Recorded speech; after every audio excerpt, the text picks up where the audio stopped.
சகோதரர் பக்தசிங் அவர்களின் ஊழியத்திலிருந்து விடாய் துணிக்கேற்ற வார்த்தைகள். ஜூன் மாதம் 18ஆம் தேதி. நான் அடைந்ததும் உங்களுக்கு பிரதானமாக ஒப்புவித்ததும் என்னவென்றால், கிறிஸ்துவானவர் வேத வாக்கியங்களின்படி நமது பாவங்களுக்காக மரித்து அடக்கம் பண்ணப்பட்டு வேத வாக்கியங்களின்படி 3ஆம் நாளில் உயிர்த்தெழுந்தார். 1 கொரிந்தியர் புஸ்தகம் 15வது அதிகாரம் 3 மற்றும் 4வது வசனங்கள். கர்த்தராகிய இயேசு கிறிஸ்து நம்முடைய பாவங்களின் ஆக்கினையை அகற்றும்படியாய் மரித்தார். மேலும் நாம் பழைய பாவ சுபாவத்திற்கு மரிப்பதற்கும் பாவத்தை மேற்கொள்ளும் புதிய வல்லமையை நமக்குள் கொடுக்கும்படிக்கும் அவர் மரித்தார். கர்த்தராகிய இயேசு கிறிஸ்துவின் மரணத்தின் வல்லமையை நாம் பெறுவதன் மூலம் நாம் பாவத்தை மேற்கொள்ள முடியும். இரண்டாவதாக, நம்முடைய கர்த்தராகிய இயேசு கிறிஸ்து அடக்கம் பண்ணப்பட்டதால் அந்த வல்லமையின் மூலம் நம்முடைய பாவங்களும் அடக்கம் பண்ணப்பட்டது. இதனால் குற்ற மனசாட்சியிலிருந்து நாம் விடுவிக்கப்படுகிறோம். மேலும் நாம் செய்யும் ஒவ்வொரு பாவமும் நம்முடைய மனசாட்சியை வாதிக்கும் என்பதை நம்மால் எளிதில் புரிந்து கொள்ள முடியும். ஒரு மனிதன் பொய் சொல்ல போகிறான் என்று கற்பனை செய்து பாருங்கள். பொய் சொல்லாதே என்று அவனது மனசாட்சி சொல்லும்.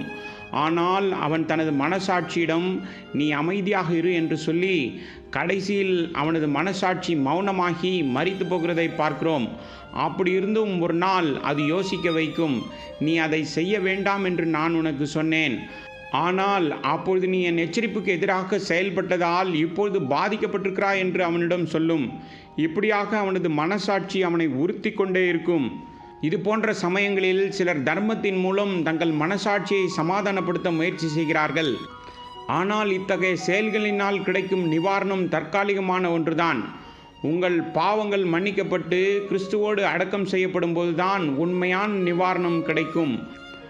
நம்முடைய பாவங்கள் அவரோடு அடக்கம் செய்யப்படுவதற்காக நம்முடைய கர்த்தராகிய இயேசு கிறிஸ்து மரித்து அடக்கம் செய்யப்பட்டார்.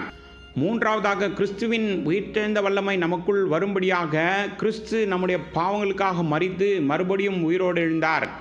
நம்மோடு வாழவும் நாம் ஒரு புதிய வாழ்க்கை வாழவும் அவர் உதவுகிறார். நாம் இந்த புதிய வாழ்க்கையை நம்முடைய மன விருப்பத்தினாலோ அல்லது வேத அறிவினாலோ வாழ முயற்சித்தால் அதில் நாம் வெற்றி பெற மாட்டோம். மேலும் நாம் கோபப்படுவதற்கும் பொய் சொல்வதற்கும் இன்னும் எளிதில் தூண்டப்படுவோம். உண்மையான வெற்றியை பெற அவருடைய உயிர்த்தெழுதலின் வல்லமையை விசுவாசத்தின் மூலம் கொண்டு வர வேண்டும். மத்தேயு சுவிசேஷம் 7வது அதிகாரம் 7வது வசனம் மற்றும் 6வது அதிகாரம் 31வது வசனத்திலிருந்து 33வது வசனம் வரை அறிவுறுத்தப்பட்டிருக்கிறபடி நாம் அதை கேட்க வேண்டும். இப்பூலோக காரியங்களை கேட்பதற்கு பதிலாக பரலோக மற்றும் ஆவிக்குரிய காரியங்களை கேட்க வேண்டும். ஒவ்வொரு நாளும் நாம் அவருடைய உயிர்த்தெழுதலின் வல்லமையை கேட்க வேண்டும். அப்பொழுது நாம் ஒவ்வொரு சோதனையையும் ஒவ்வொரு பாவத்தையும் வெல்ல முடியும். இவ்வாறு கொலோசியர் நிருபத்தில் அப்போஸ்தலனாகிய பவுல் கர்த்தராகிய இயேசு கிறிஸ்துவின் மரணம், அடக்கம் மற்றும் உயிர்த்தெழுதல் ஆகியவற்றினால் உண்டாகும் ஆவிக்குரிய ஐக்கியத்தை நாம் புரிந்து கொண்டால் நமக்குள் புதிய வாழ்க்கை வருவதை நாம் காணலாம். கொலோசியர் நிருபம் 3வது அதிகாரம் 1லிருந்து 3வது வசனம் வரை.